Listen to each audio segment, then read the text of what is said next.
আজকে আমি একটা নতুন রেসিপি বানাবো। এটা সবাই খাবে না, আমি আর সেতাশ্রী ওর বাবা খাবো। তো কিছুটা সর্ষের ফুল আমি রেখে দিয়েছি, অন্যদিন করবো, আর কিছুটা আমি করছি। এরকম নতুন একটা রেসিপি, এটা আমি কোনোদিন আগে করিনি। এরকম সর্ষে ফুলগুলো ভালো করে পরিষ্কার করে নিয়েছি। আমি করবো সর্ষে ফুলের আজ পকোড়া। প্রথমে আমি এখানে একটা পেঁয়াজ কুচি করে রেখেছি, এখানে হাফ চামচ রসুন বাটা, হলুদ, জিরে গুঁড়ো, ধনে গুঁড়ো, নুন, লঙ্কা গুঁড়ো, আর একটা ছোটো মতো আলু সেদ্ধ, আর এর মধ্যে 1 চামচ আমি চালের গুঁড়ো দিয়ে দেবো। তো আমি বন্ধুরা সবের মধ্যে এটা ছোটো হয়ে যাবে না জায়গাটা,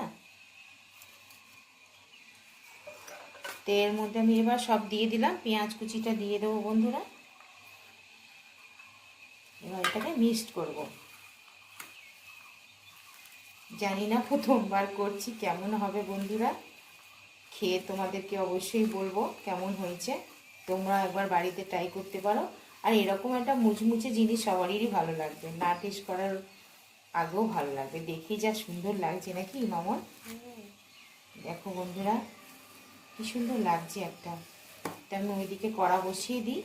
পুরো হয়ে গেছে, দেখতেই পাচ্ছ সর্ষে ফুলগুলো। এটাকে আমি এবার, তেলটাও গরম হয়ে গেছে, এবার আমি এটাকে চ্যাপটা চ্যাপটা করে ভাজবো।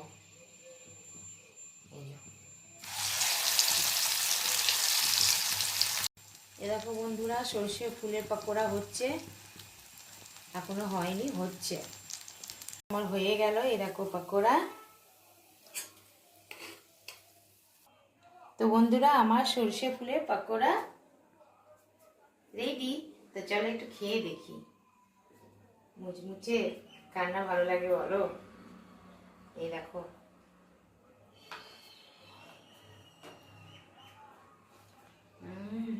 আবার মুচমুচে দারুণ হবে।